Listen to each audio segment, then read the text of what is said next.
detecting a massive object emerging from hyperspace.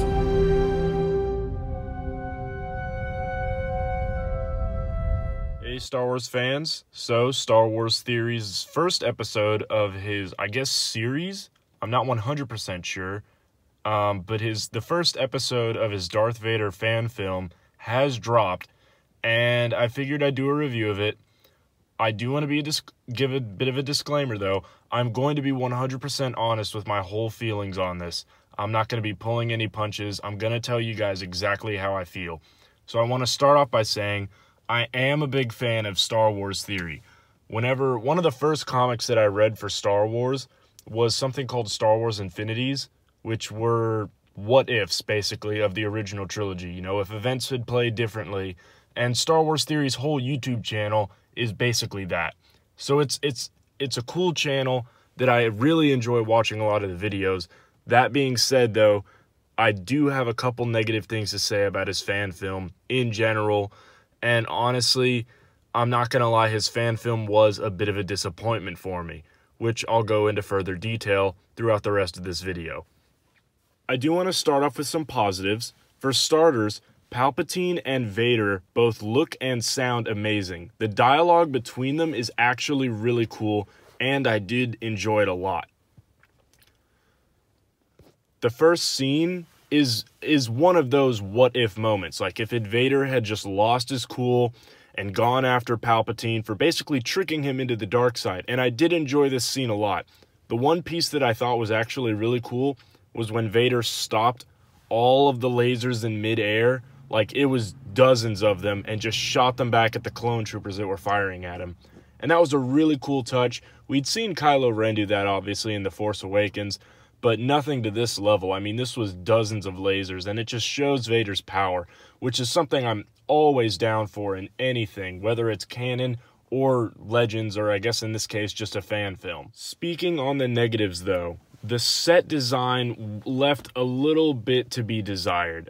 I mean, I don't want to knock on this too much because it is a fan film, but whenever Star Wars Theory was saying that this is the biggest fan film that's ever been made, I genuinely went into this expecting it to be not film quality, nothing Hollywood, like feature-length blockbuster, but I did expect it to be a little bit better than this. And when I saw the behind-the-scenes for the set design of what Palpatine's throne room would be, I honestly thought that it was going to be, that I thought that maybe visual effects later would kind of touch it up, maybe make it look a little cooler, and honestly, it didn't. The throne room felt super simplistic. I mean, people were complaining in The Last Jedi about Snoke's throne room just because it was simple, but at least it was grand and large. And Palpatine's throne room that we see in Episode 6, it is still simple, but it's still pretty large, and this felt like a garage, like not even, like it felt very small, and I wasn't a huge fan of the set design. Now later in the episode, there is a set. It's not really a set.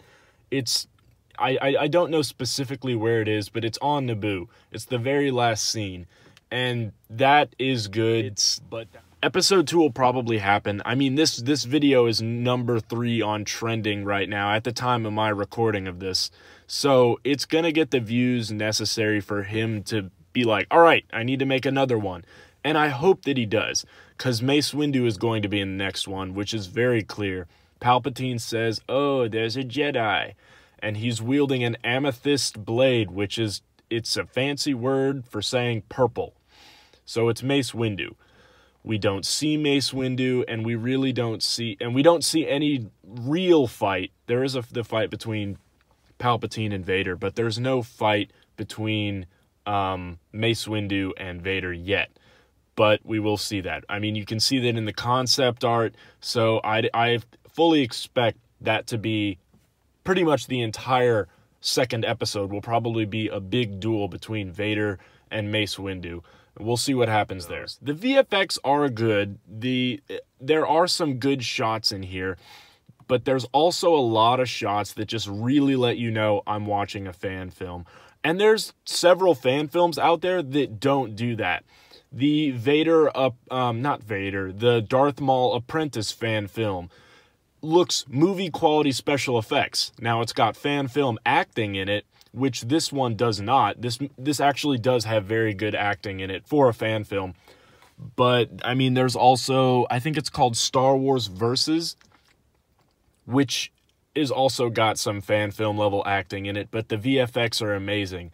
And, you know, a lot of these fan films, as pointed out by Star Wars Theory, take place in a forest, because a forest is free. You don't have to pay to make a set. It's just nature, and people will just buy that.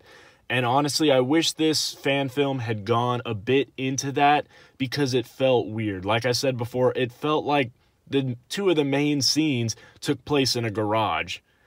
And then there was a couple CGI bits and pieces interweaved throughout those three main scenes that make it feel like it's in Star Wars. But aside from that, guys, I mean, I don't want to sound mean here, but it just wasn't that great. I've seen a lot of positive reactions. I've seen a couple negative reactions. So far, I haven't, at least at the time of this recording, I'm the only person that I've seen that has really just not been in love with it.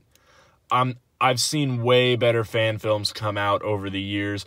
I used to have a hobby, just basically Saturday mornings, I would just pull out my iPod back when that was all I had, and I would just YouTube fan films. And I saw everything that looked like a Power Rangers movie with Star Wars flair to full hour-and-a-half movies that were fan films that had great production designs, real sets that looked miles better than this, guys.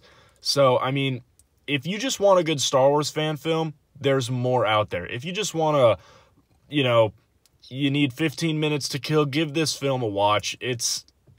Don't go in expecting a bunch, but you will be entertained. That much I can say. Now, I still do recommend that each and every one of you watch it. Darth Vader is my favorite character, so I obviously was going to watch it. I'll put a link in the description for those of you who want to watch it.